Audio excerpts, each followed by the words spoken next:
আসসালামু আলাইকুম বন্ধুরা, সবাই কেমন আছেন? আশা করি সবাই ভালো আছেন। আজকে আমি আরও একটি রেসিপি নিয়ে চলে আসলাম। যেহেতু সামনের শীত, তার জন্য আমি পুলি পিঠা নিয়ে চলে এসেছি। আর এই পুলি পিঠা খুব সহজেই কিভাবে বানানো যাবে সেই রেসিপিটি তৈরি করে দেখাবো।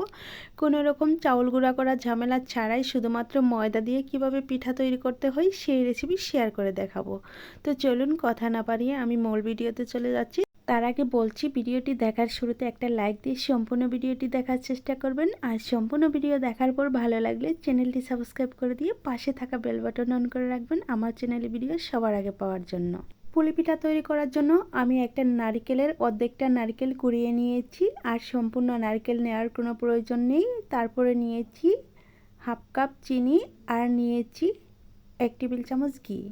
তারপর এখন আমি চুলায় চলে যাব এগুলো ভাজার জন্য।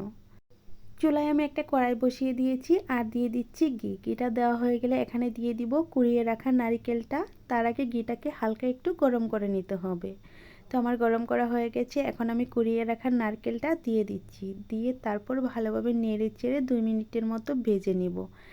2 মিনিটের মতো ভাজার পর এখানে আমি অ্যাড করে দিব চিনি। চিনিটা আপনাদের পছন্দ মতো দিয়ে দিবেন। কে কেমন মিষ্টি খেতে পছন্দ করেন ঠিক সেই অনুযায়ী মিষ্টিটা দিয়ে দেওয়ার চেষ্টা করবেন। চিনি দেওয়া হয়ে গেলে আমি আবারও এটাকে ভালোভাবে নেড়ে চেড়ে একটা গোল্ডেন কালার আসার আগ পর্যন্ত নেড়ে চেড়ে আমি ভেজে নেব।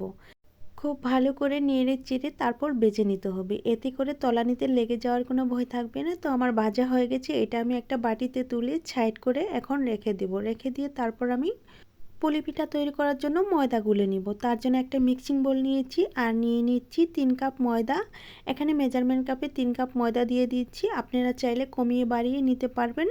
এখন আমি অ্যাড করে দিব স্বাদ মতো লবণ। লবণটা দেওয়া হয়ে গেলে এখানে আমি হালকা কুসুম গরম পানি দিয়ে একটা ডো তৈরি করে নিব। তার আগে শুকনো উপকরণগুলো হাত দিয়ে ভালোভাবে মিশিয়ে নিব। মিশিয়ে নেওয়া হয়ে গেলে এখানে হালকা কুসুম গরম পানি দিয়ে সুন্দর একটা ডো তৈরি করে নিব। আমরা যেমন রুটি তৈরি করার জন্য ডো তৈরি করে নিই, ঠিক সেরকম একটা ডো তৈরি করে নিলেই হবে।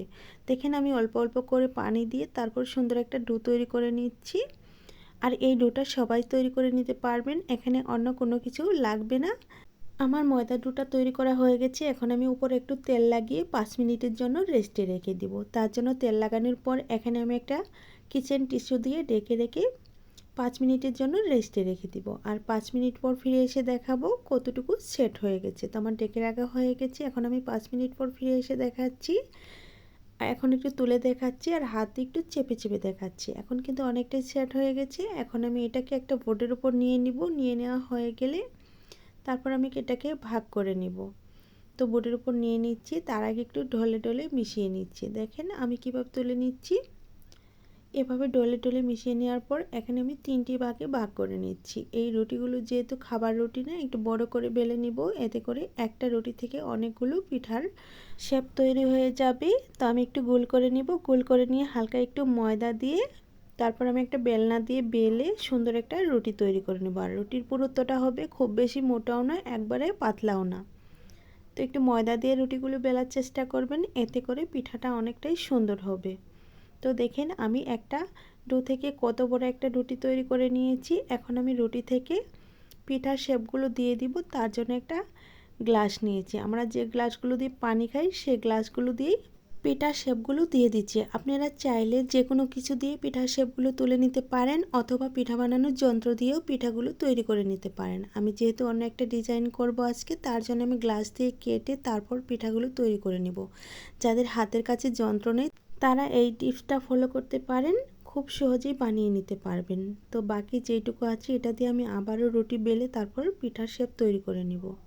দেখেন একটা রুটি থেকে অনেকগুলো হয়েছে। একইভাবে আমি সবগুলো তৈরি করে নিয়ে তারপর পিঠাগুলো বানানোর জন্য নিয়ে এসেছি। কুড়িয়ে রাখা নারকেল ভেজে রেখেছিলাম সেটা নিয়ে নিচ্ছি। একটু অংশ নিয়ে তারপর রুটির মাঝ বরাবর দিয়ে দিচ্ছি আর চতুর্দিকে একটু পানি দিয়ে দিচ্ছি যাতে করে মুখটা খুলে না যায়। তারপর আমি 2 সাইড থেকে বলটিয়ে এনে তারপর আমি এই যে চেপে চেপে মুখটাকে ভালোভাবে বন্ধ করে দিচ্ছি। তারপর আমি শেপ দেওয়ার জন্য মেজারমেন্ট কাপের যে কাপগুলো থাকে সেগুলো দিয়ে সবচেয়ে ছোট চামচ দিয়ে আমি শেপগুলো দিয়ে দিচ্ছি। দেখেন কিভাবে আমি নকশাটা তুলে নিচ্ছি। আপনারা চাইলে যে কোনোভাবে নকশাটা তুলে নিতে পারেন, এতে করে সুন্দর লাগবে।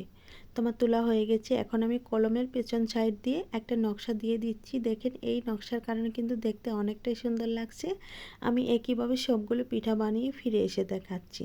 দেখেন পিঠাগুলো বানানো খুবই সহজ আর খুবই সুন্দর হয়েছে বানানোর পর। আর এগুলো ভাজার পর কিন্তু আরও সুন্দর লাগবে আর খেতে কিন্তু অসম্ভব মজার হয়ে থাকবে। কোনো রকম ঝামেলা ছাড়াই আপনারা এই রেসিপি তৈরি করে নিতে পারেন। চুলায় চলে আসছি ভাজার জন্য। চুলায় আমি পর্যাপ্ত পরিমাণে তেল হালকা আঁচে গরম করে নিয়েছি আর গরম তেলের উপর সবগুলো পিঠা একে একে দিয়ে দিচ্ছি। আমার যেহেতু অনেকগুলো পিঠা হয়েছে তার জন্য আমি একেবারে সবগুলো পিঠা ভাজতে পারিনি। আমি একবার দিয়েছি এতগুলো পিঠা আর বাকিগুলো পরের বেঞ্চে ভেজে নিব। আমি দেওয়ার পর 1 মিনিটের মতো ভেজে নিচ্ছি। ভেজে নেওয়া হয়ে গেলে তারপর আমি পিঠাগুলোকে একটা কাঁটা চামচের সাহায্যে উল্টিয়ে পাল্টিয়ে দিব। তার আগে একটা চামচ দিয়ে তেল ছড়িয়ে দিচ্ছি উপরে, যাতে করে উপরেও কালারটা সুন্দর আসে। এখন আমি পিঠাগুলোকে ভালোভাবে উল্টিয়ে পাল্টিয়ে ভেজে নিচ্ছি। আর যতক্ষণে আমি পিঠাগুলো ভেজে নিব ততক্ষণে বলছি, যদি আমার রেসিপিটি ভালো লেগে থাকে প্লিজ দয়া করে চ্যানেলটি সাবস্ক্রাইব করে দিবেন আর পাশে থাকা বেল বাটনটি অন করে রাখবেন আমার চ্যানেলের ভিডিও সবার আগে পাওয়ার জন্য। আর যারা আমার চ্যানেলটিকে অলরেডি সাবস্ক্রাইব করে দিয়েছেন তাদেরকে অসংখ্য অসংখ্য ধন্যবাদ জানাচ্ছি। আর যারা এখনও সাবস্ক্রাইব করেননি তাদের কাছে আমার অনুরোধ রইল চ্যানেলটি সাবস্ক্রাইব করে দিয়ে পাশে থাকার জন্য।